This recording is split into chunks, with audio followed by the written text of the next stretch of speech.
नमस्कार बच्चों, आज हम कक्षा 9th का चैप्टर कार्य और ऊर्जा के बारे में पढ़ेंगे।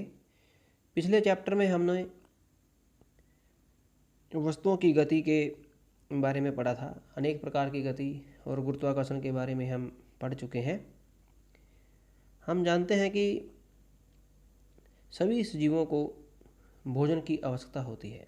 जीवित रहने के लिए सजीवों को अनेक मूलभूत गतिविधियां करनी पड़ती हैं, जैसे खेलने, गाने, पढ़ने, लिखने, सोचने, कूदने, दौड़ने और साइकिल चलाने के लिए हमें ऊर्जा की आवश्यकता होती है।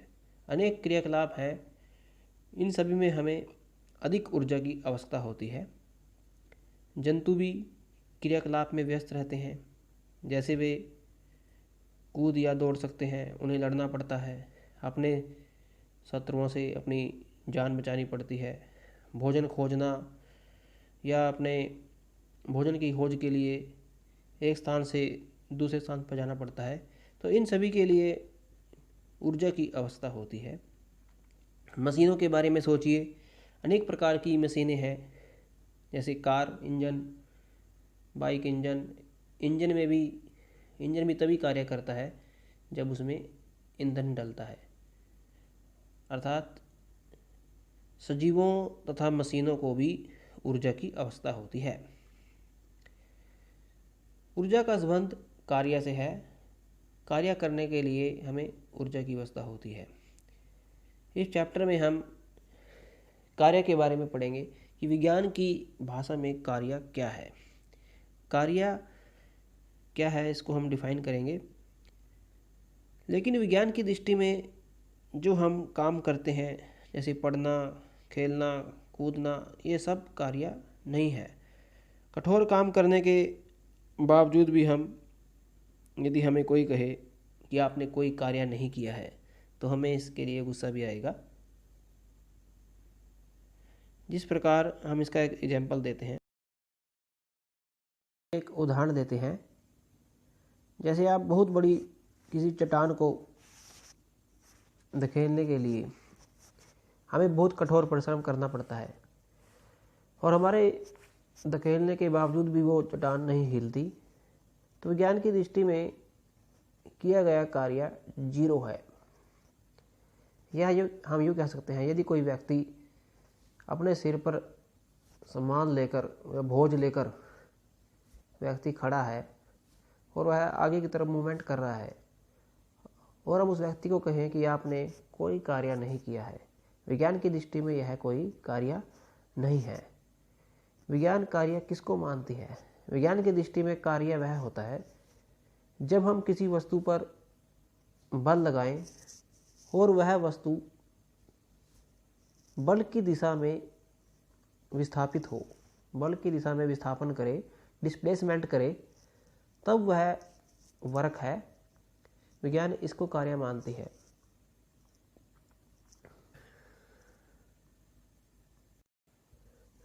विज्ञान की दृष्टि में यदि हम किसी वस्तु पर बल लगाएं और वह वस्तु बल की दिशा में मूवमेंट करे, डिस्प्लेसमेंट करे, तब हम कहेंगे कि कार्य हुआ है। इस तरह से हम वर्क को डिफाइन कर सकते हैं। वर्क कार्य को SI मात्रक होता है जूल। कार्य का यहाँ पे वर्क का फार्मूला है F × D। D का मतलब यहाँ पे है डिस्प्लेसमेंट। डिस्प्लेसमेंट को हम यहाँ पे मीटर में लेंगे, वर्क को हम जूल में मापते हैं,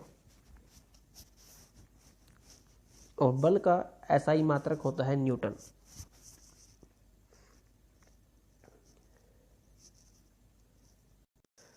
कार्य के लिए आवश्यक शर्तें हैं।